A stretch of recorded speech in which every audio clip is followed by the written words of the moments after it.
是莫非六都的囡仔是宝，非六都的囡仔像草。原来是因为本地今仔日要配送予苗栗县、云林县、南投县甲嘉义县区的儿童疫苗，常常来通知，有的暂时无爱配送咯，有的干那要配送一半。这是予即几个县市政府袂府来应用，因为学童注疫苗的计划已经安排落去咯。但有的无疫苗，有的无够注，民众是痛骂可恶。云林县更加有议员来炮轰，讲六都的囡仔重要，非六都的囡仔就无重要性。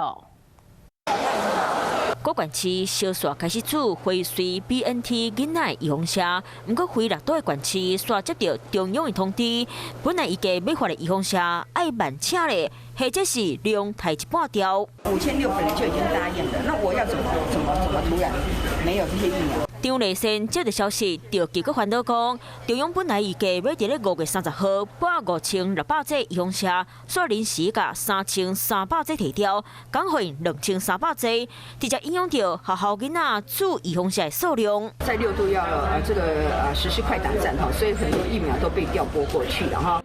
暗道都市囡仔较宝贵，咱云林县的囡仔。就较无重要。云林县议员骂中央的心态，就亲像是六都的囡仔拢是宝，足无公平。南投县的预防针是本来预计要搁发3000剂，结果规批取消。这样子当然不 OK 啊，因为南投县的县民也是有缴税啊。他们老是说要超前部署，可是部署的结果呢，就我们看到，就是疫苗分配的不够，然后要打又打不到。苗栗县呢是中央要搁予因4000剂，尾也开始自进前，甲1500剂提掉，讲予因2500剂。官府嘛讲，安尼无够啦，会影响到整个校园接种的一个规划。所以呢，我们本局呢，现在目前呢已经调拨配给各个合约医疗院所的接种的疫苗呢，回到校园这边来做接种。嘉义市是向中央申请拨6100剂，5月30号临时通知扣抽单，予嘉义市即马搁欠4000剂。疫苗不够了，还不发下来，还要变换变来变去，这个变色咯。我是感觉政府安尼手段会较无好啦，因为囡仔6都以外囡仔嘛是爱注射疫苗，安尼对6都以外囡仔无介好。